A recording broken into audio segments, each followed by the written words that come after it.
The saga continues about the wrongful prosecution of this old man. When it first hit the headlines about July 25th to the July 27th, 28th, 29th on Facebook, it was all rumors.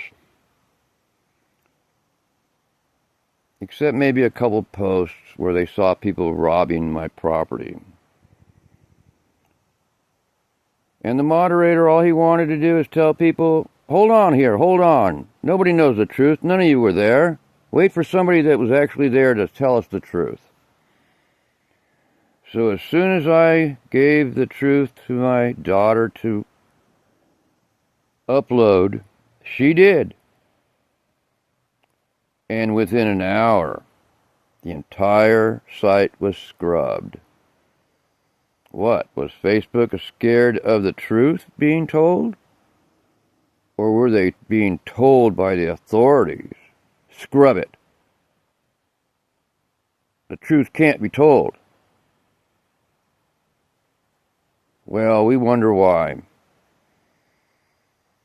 You have a 47-year-old with a rap sheet of burglaries, robberies, and even the sheriff down there in Josephine County says, when there's a rash of robberies, we know who to turn to. And they turned to this guy that did what he did on my property at 2:30 in the morning to get himself shot.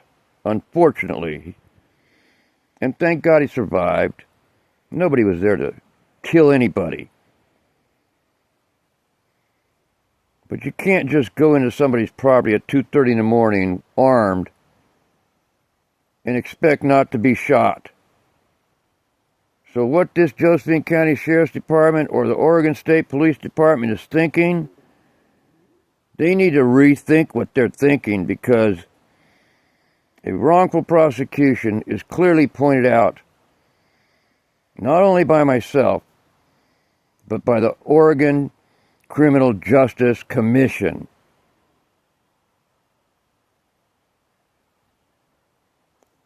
So the saga continues.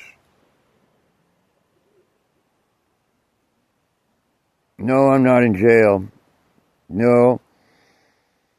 Intractable chronic pain patients at my age who've been on opiates for intractable chronic pain as long as I have do not deserve that death sentence.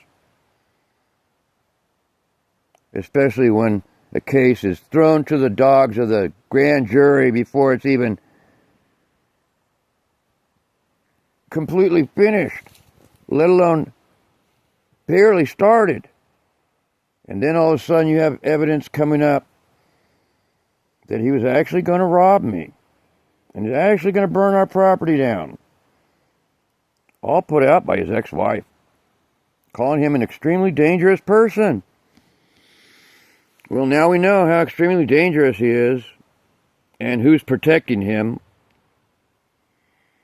or he would have been charged with the trespassing, the home invasion, and the vandalism. Not an old man who's lived in the same home for 35 years and paid this county taxes for 40 years. I didn't pay these taxes for this to happen. God bless you all. Hope you have a wonderful life. I hope to hear and see from you again. All I used to do is be bedridden for 15 hours a day. Watch YouTube, have an eBay hobby, and check the silver markets. That's all I did my entire last 10 years of my life. Intractable chronic pain. You may not see it, you may not feel it, but it's real. Take care, people.